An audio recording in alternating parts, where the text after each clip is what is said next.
A KREM 2 investigator story. Customers left stranded after an auto shop fire. They say the shop isn't paying up, and it's not just the torched cars leaving people feeling burned. How can they tell me they never had the truck?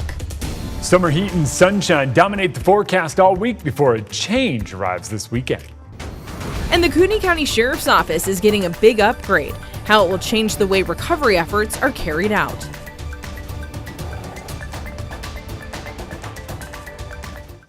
Well, good evening and thanks for joining us for KREM 2 News. I'm Amanda Rowley. Mark is off tonight. New tonight, the Kootenai County Sheriff's Office upgrading how they patrol on the water. It's a change 19 years in the making. KREM 2's Connor McAvoy gives us a look at the technology and why deputies say it's vital to their operations. It's all hands on deck aboard Kootenai County Sheriff's Office patrol boat while training with a new sonar system.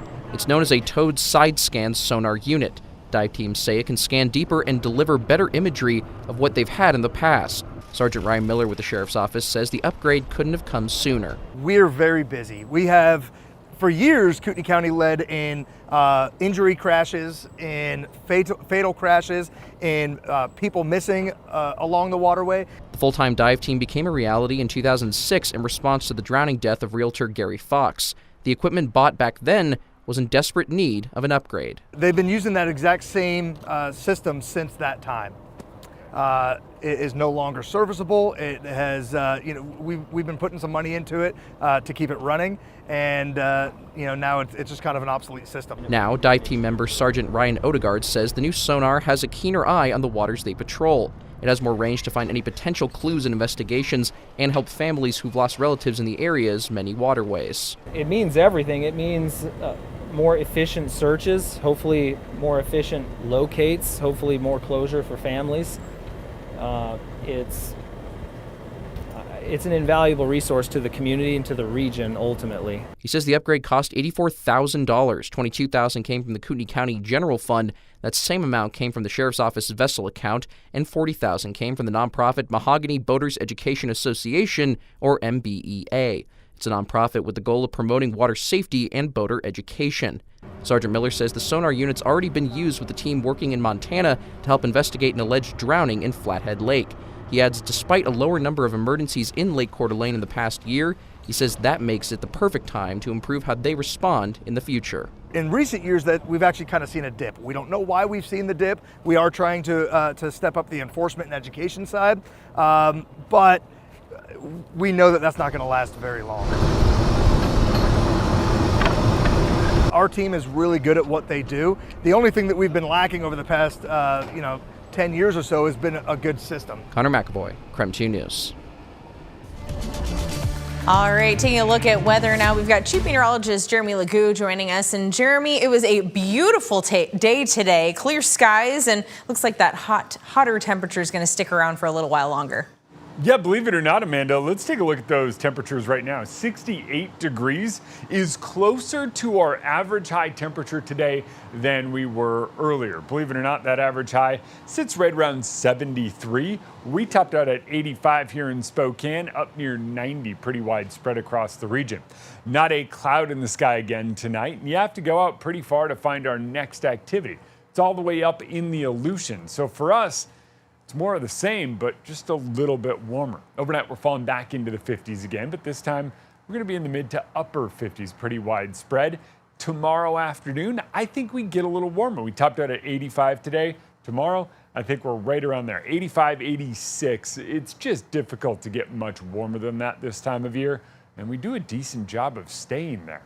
85 on Thursday, 83 on Friday, 81 on Saturday. Every single one of those days has nothing but sunshine. However, we are going to see a change arrive Sunday, and we'll talk that coming up in your full forecast.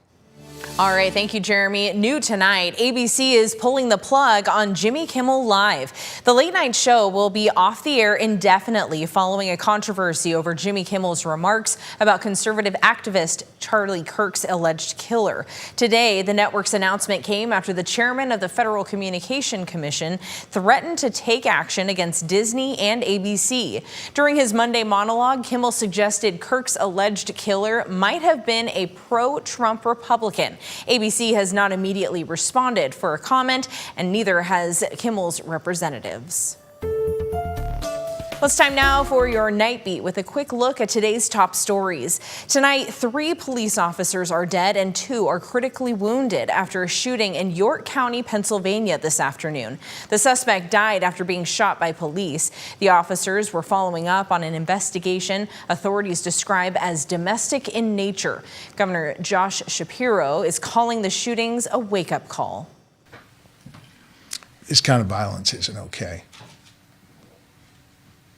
We need to do better as a society. We need to help the people who think that picking up a gun, picking up a weapon is the answer to resolving disputes. Doctors say the 2 injured officers remain in critical but stable condition. And a medical examiner identified the human remains found inside the trunk of a Tesla belonging to singer and songwriter David Anthony Burke. The remains belong to a 15-year-old Celeste Rivas Hernandez. The medical examiner's office noted a tattoo on her right index finger that read, "Shh," which the artist also has.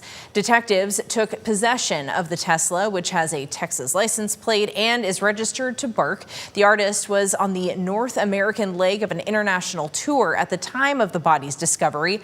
Police say he is cooperating with the investigation.